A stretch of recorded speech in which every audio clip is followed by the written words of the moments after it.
these UFOs, they defy laws of physics. Your degree is in physics, yes, I believe. Well, yes. The thing that is the fundamentals, we want to get right at that. I'm sorry, presuming a lot here on your audience. The UFOs have two problems. The one problem is they are tangible. They show up on multiple radars. They leave physical evidence, burnt ground and radioactivity and so forth.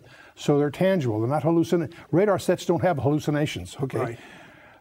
On the other hand, they make right-angle turns at exotic speeds. They go faster than the speed of sound without sonic booms. They do things that seem to violate physical laws, and yet they are physical in one sense, and yet they're not physical in another.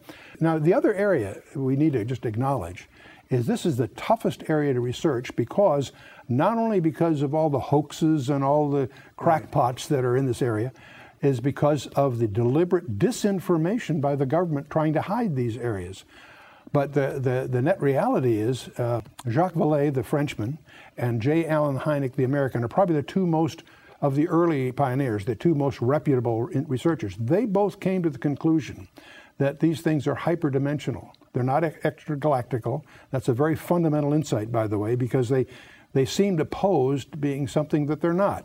But the real point is that we're dealing here with a phenomenon that bridges the physical reality we understand and a reality that's outside that. One of the things we've discovered just in the last few years is that some of the constants of physics are changing that we thought were constant.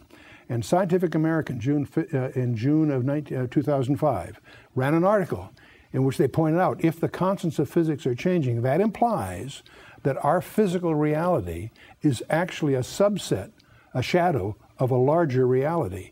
And when you start dealing in the UFO area, that's one of the other demonstrations that there is a hyperdimensional aspect to this. And you actually, from your research, believe that some of the people that report they've been abducted is actually true. That is the spookiest side of this whole area, and probably the classic author in this area is Dr. John Mack, head of psychiatry for Harvard Hospital. He's written a book on this whole area. Clearly, and there was a conference at MIT on this whole subject.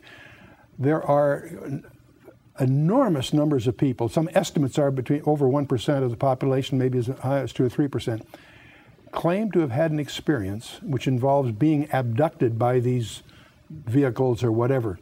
And now their stories are too bizarre to accept on the one hand. On the other hand, when you profile these people, they're above average intelligence, no prior psychiatric history, clearly subject to some serious trauma, and not anxious. They're almost trying to hide the stories rather than reveal them. And their stories are similar. That's the thing that's so amazing. They're united by some common threads. In fact, that was Mack's challenge to the conference at MIT. He says, if what these people say is happening isn't happening, what is happening? Because these stories all have common links.